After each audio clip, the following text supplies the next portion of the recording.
Bismillahirrahmanirrahim. Assalamualaikum warahmatullahi wabarakatuh. Teman-teman, mahasiswa, mahasiswi yang saya banggakan, kita berjumpa lagi di kelas mata kuliah operasional perbankan, di mana pada pertemuan kali ini kita akan membahas tentang manajemen risiko bank. Outline pembahasan kita tentang materi manajemen risiko bank, kita nanti akan banyak belajar tentang jenis-jenis risiko dalam perbankan, kemudian kita nanti juga akan belajar tentang contoh-contoh pelaksanaan metode manajemen risiko untuk masing-masing jenis risiko yang nanti akan kita bahas. Kemudian kita nanti juga akan belajar tentang kerangka kerja manajemen risiko bank. Kemudian di akhir nanti kita akan belajar tentang studi kasus manajemen risiko bank. Baik teman-teman yang saya banggakan, sebelum kita masuk materi tentang jenis-jenis risiko perbankan, alangkah lebih baiknya jika kita memahami terlebih dahulu tentang pengertian dari manajemen risiko.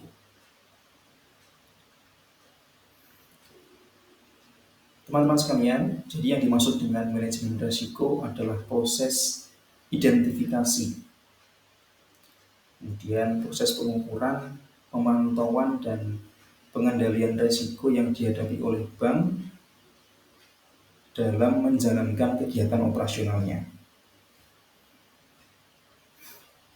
Di mana tujuan utama dilakukan manajemen risiko adalah untuk memastikan bahwa sebuah bank itu dapat mencapai tujuan strategisnya sambil meminimalkan potensi kerugian dan mempertahankan stabilitas keuangan.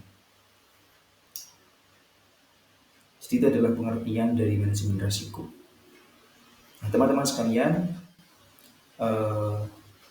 lalu apa saja jenis-jenis risiko dalam perbankan? Risiko yang pertama adalah risiko kredit atau credit risk. Risiko kredit adalah risiko yang timbul akibat kegagalan nasabah atau debitur dalam memenuhi kewajiban pembayaran pinjaman. Jadi ketika ada seorang atau sekelompok orang nasabah yang mereka meminjam uangnya ke bank dan mereka gagal mengembalikan uang yang mereka pinjam ke bank, maka di sini disebutkan sebagai resiko dari kredit.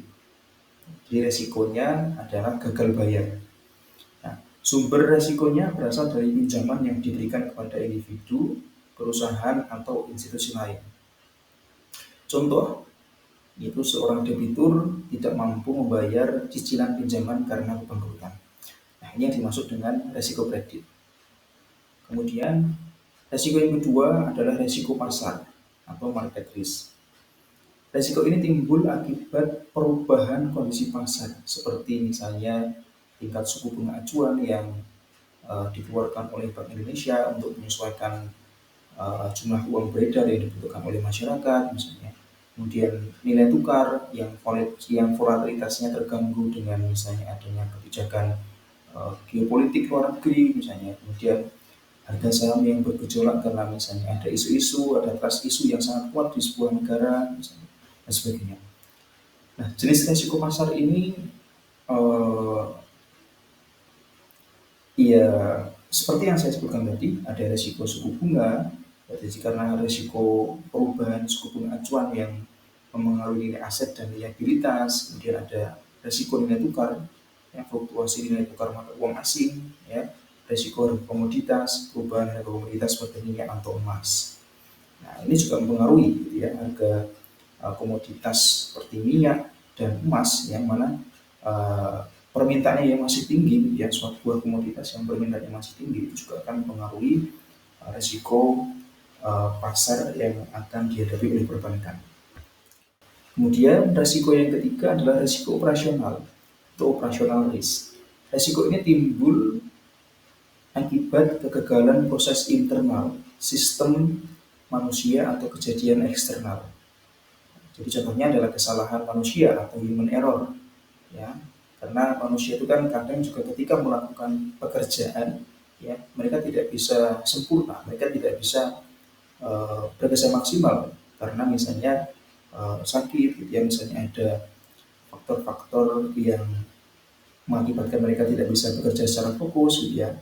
Nah, itu kemudian bisa mengakibatkan mereka bekerja tidak tidak sesuai dengan seharusnya, ya. Sehingga kemudian disebut dengan human error. Atau misalnya kalau bukan manusia, bukan dari sumber daya manusia, bisa juga dari teknologinya. Ketika sebuah perusahaan itu sudah mengadopsi teknologi, misalnya karena kegagalan sistem IT, gitu ya, atau misalnya masalah-masalah teknis seperti misalnya mati listrik, ya, dan sebagainya. Atau disebabkan karena faktor eksternal yang itu di luar kendali manusia, misalnya adalah bencana alam. Nah, ini adalah merupakan resiko-resiko operasional yang harus dihadapi oleh perbankan. Kemudian selanjutnya adalah resiko hukum atau legal risk, yaitu resiko yang timbul akibat tuntunan hukum atau ketidakpatuhan terhadap peraturan. Nah, contohnya misalnya gugatan hukum dari nasabah atau regulator. Nah, ketika misalnya nasabah ini mereka menuntut uang yang mereka tabung atau mereka investasikan di bank itu tidak kunjung untuk kemudian bisa dicairkan misalnya. Nah, ini juga termasuk salah satu resiko hukum yang harus dihadapi oleh perbankan. Kemudian selanjutnya adalah resiko strategis, strategic risk. Risiko ini timbul akibat keputusan strategis yang salah atau perubahan lingkungan bisnis. Contohnya adalah ekspansi bisnis yang tidak tepat atau perubahan regulasi. Nah, jadi sebuah perusahaan, ya, salah satunya adalah bank, gitu ya, ketika mereka mau menjalankan operasional usahanya, mereka telah menyusun rencana-rencana strategis, biasanya 5 tahun ke depan, gitu ya. Nah, dan rencana strategis ini biasanya sifatnya memprediksi masa depan, gitu ya. Jadi mempersiapkan apa yang ada di selama 5 tahun ke depan, gitu ya, tantangan yang akan dihadapi, peluang dan sebagainya. Nah, ketika perencanaan strategis ini tidak tepat, ya, tidak tepat, atau misalnya kondisi eh, di lapangannya itu berubah, misalnya karena adanya sesuatu hal yang tidak diinginkan, ya, sesuatu hal yang tidak bisa kita kendalikan, misalnya ada bencana dan sebagainya, ada pandemi dan sebagainya, maka ini juga akan menjadi resiko dari eh, apa operasional perbankan itu sendiri, ya, dimaksud dengan resiko strategis. Kemudian dari sisi lingkungan bisnis, misalnya adanya perkembangan teknologi yang sangat cepat, gitu ya, sehingga kemudian muncul perusahaan-perusahaan baru misalnya seperti fintech, ya, startup fintech yang menawarkan model layanan keuangan yang baru dengan crowdfunding misalnya atau dengan peer-to-peer lending. Dan ini juga merupakan salah satu risiko strategis yang harus dihadapi oleh perbankan. Maka dari itu, untuk menghindari risiko strategis ini biasanya eh, perencanaan strategik ini perlu analisis yang mendalam, ya. Dibutuhkan para ahli-ahli yang memang sudah berpengalaman untuk menyusun strategi-strategi yang akan dilakukan oleh bank paling tidak minimal 5 tahun ke depan, ya.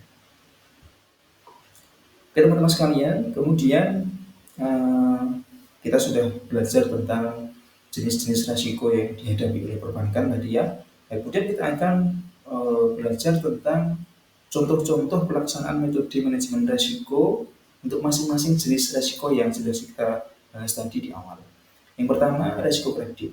Ya, contohnya metodenya dengan melakukan analisis kredit dan diversifikasi portofolio. Ya, jadi risiko kredit itu dalam metode pelaksanaan manajemen risikonya itu bisa dilakukan dengan menganalisis kredit, ya, dan diversifikasi portofolio. Ya. Nah, contoh pelaksananya sebelum memberikan pinjaman, gitu ya, bank melakukan analisis kelayakan kredit, ya, jadi melakukan screening, ya, melakukan apakah calon nasabah itu layak atau tidak untuk diberikan kredit, ya, atau istilahnya disebut dengan credit scoring, ya, credit scoring. Biasanya mereka akan memeriksa riwayat kreditnya, kemudian penghasilannya dan agunannya gitu ya. Riwayat kredit misalnya apakah dia itu terhindar dari BI checking gitu ya, ataukah dia punya tanggungan-tanggungan yang lainnya dan sebagainya. Kemudian dari sisi penghasilan, apakah penghasilannya itu eh, sebagiannya itu bisa digunakan untuk menutup cicilan misalnya ya. Nah, apakah penghasilannya itu hanya cukup untuk memenuhi kebutuhan kehidupannya sehari-hari, apakah masih ada sisa untuk kemudian digunakan untuk angsuran atau cicilan. Kemudian agunan. Nah, agunan ini juga penting. Apakah agunan yang dia miliki itu sesuai dengan nilai kredit yang diajukan misalnya? Apakah ketika nanti terjadi gagal bayar, agunan itu bisa menutup eh, sisa kredit yang belum terbayarkan. Nah, seperti itu penting untuk dilakukan. Nah, kemudian di sisi lain, diversifikasi portofolio juga bisa dilakukan untuk melakukan resiko kredit ya, apa namanya identifikasi resiko kredit. Nah, seperti apa? Misalnya eh, diversifikasi portofolio kredit ya, yang diberikan oleh bank kepada eh, nasabahnya dengan membagi exposure ke berbagai sektor ekonomi ya.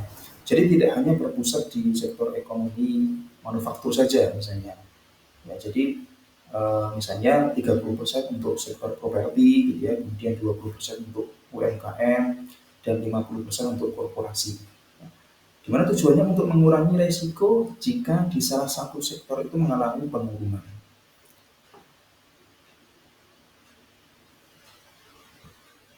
Kemudian yang kedua, eh, metode yang bisa dilakukan untuk mengidentifikasi risiko pasar itu adalah hedging atau value at risk ya. Nah, contoh pelaksanaannya metode hedging ini ya, bank itu menggunakan sebuah instrumen derivatif ya seperti forward contract atau opsi untuk melindungi dari fluktuasi nilai tukar mata uang asing. Ya. Jadi forward contract atau derivatif ini merupakan sebuah instrumen yang ada di pasar modal gitu ya.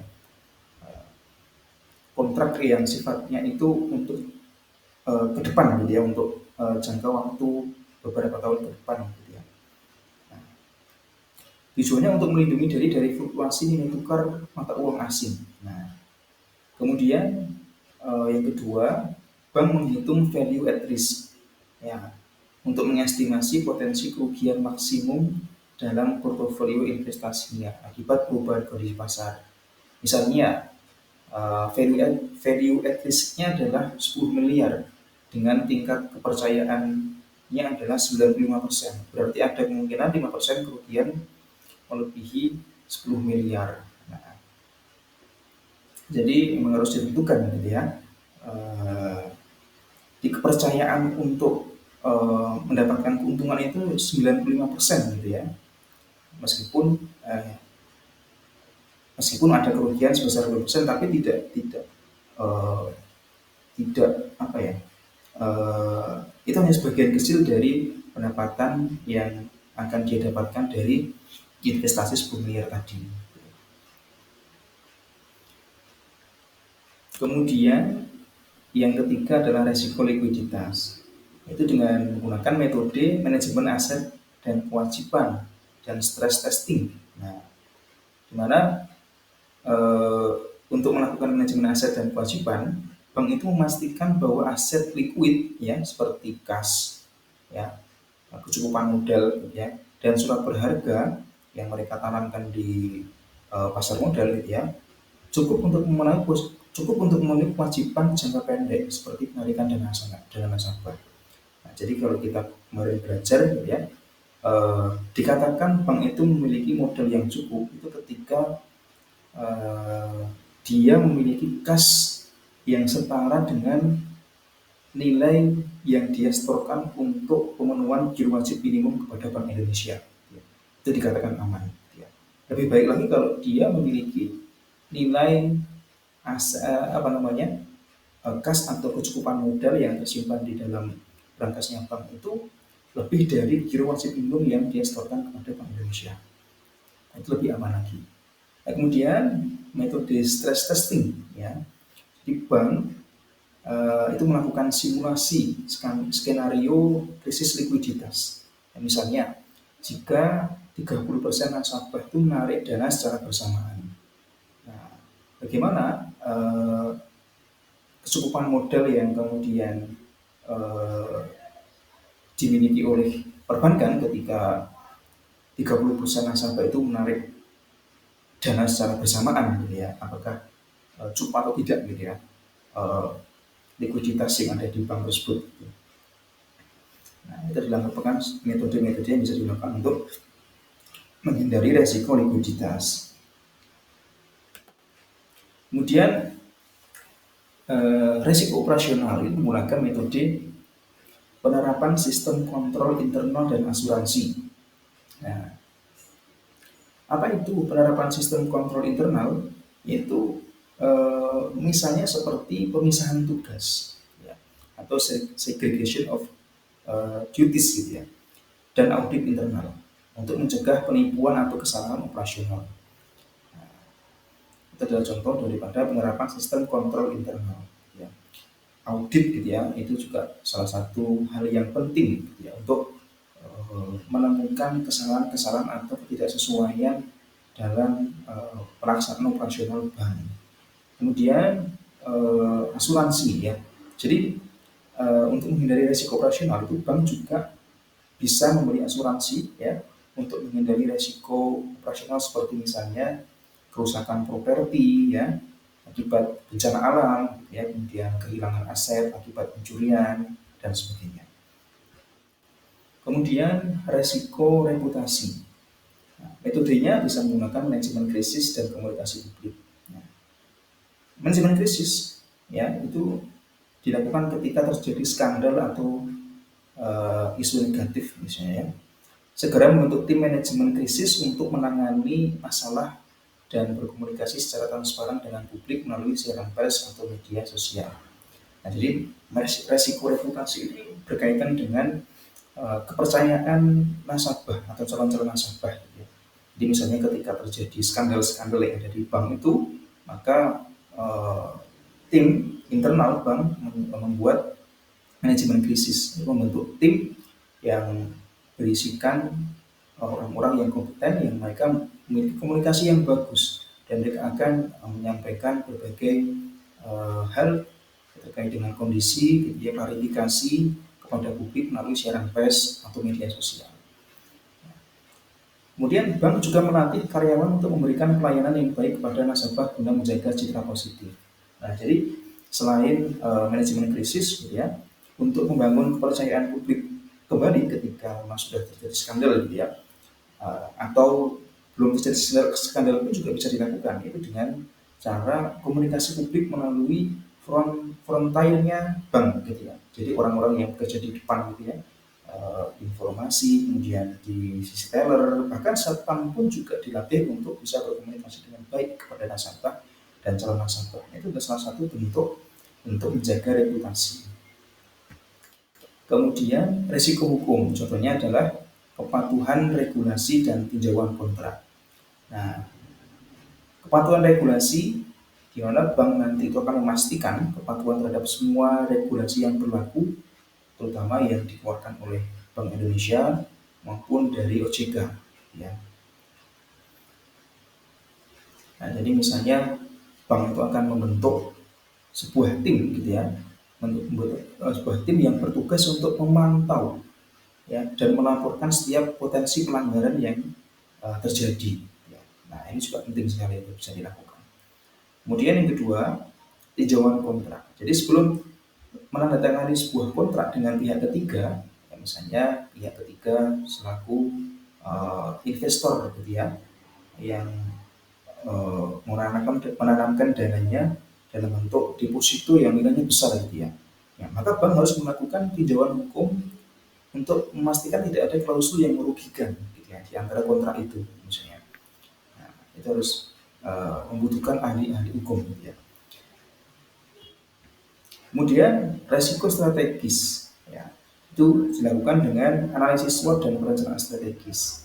Nah, jadi resiko strategis yang tadi dihadapi bank misalnya di jangka waktu 5 tahun ke depan yang sifatnya itu adalah masa depan gitu ya, itu bisa dilakukan dengan melakukan analisis SWOT. Itu analisis yang berkaitan dengan kekuatan, kelemahan, peluang, dan ancaman gitu ya yang akan dihadapi oleh bank itu selama 5 tahun ke depan misalnya.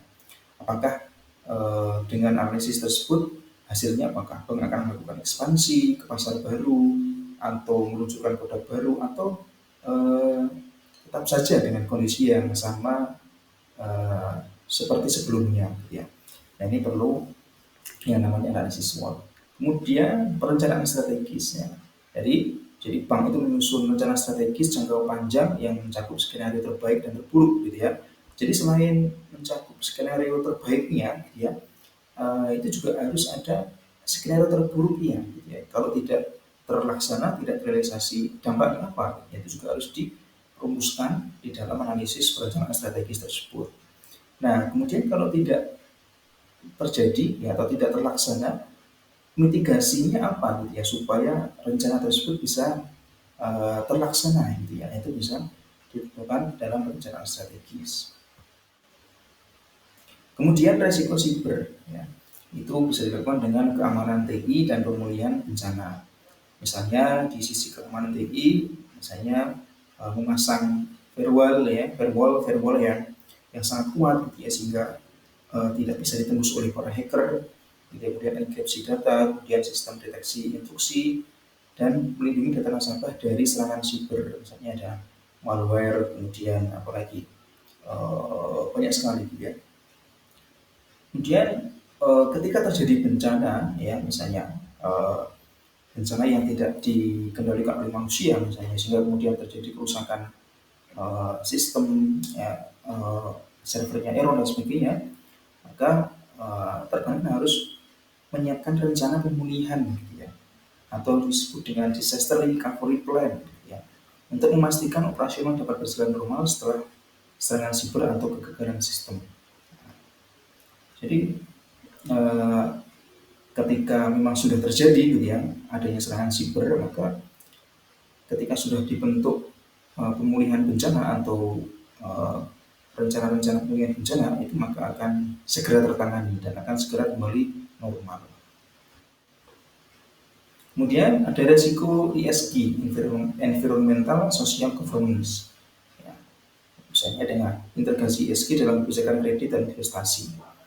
Nah, jadi ESG ini merupakan salah satu isu terbaru gitu ya, isu terbaru dengan mana mengintegrasikan antara lingkungan, sosial, dan birokrasi gitu ya. Contoh pelaksananya misalnya bank menolak memberikan pinjaman kepada perusahaan yang merusak lingkungan atau melanggar hak asasi manusia.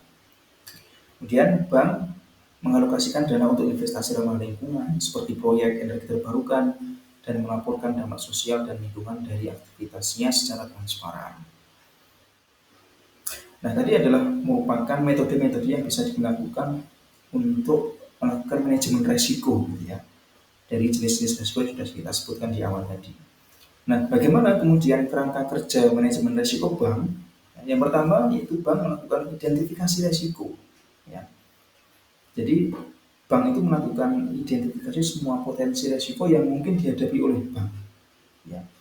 Nah, ya, ini juga nanti bisa digunakan untuk menyusun analisis misalnya rencana strategis ke depan. Ya.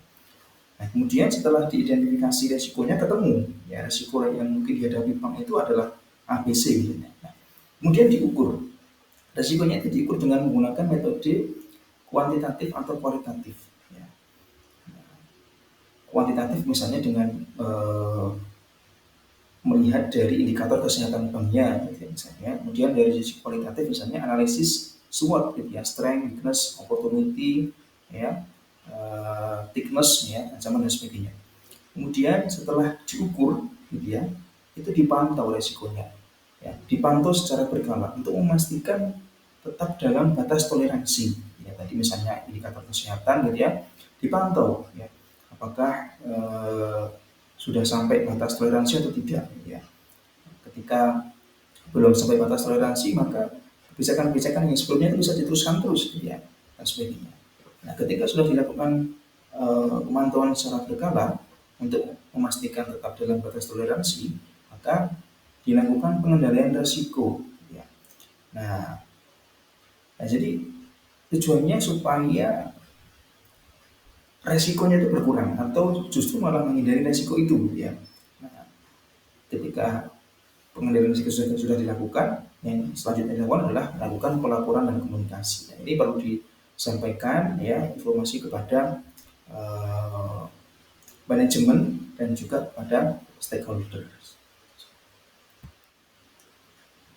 Nah, terakhir ya, sesi terakhir di materi manajemen risiko bank itu adalah studi kasus manajemen risiko bank.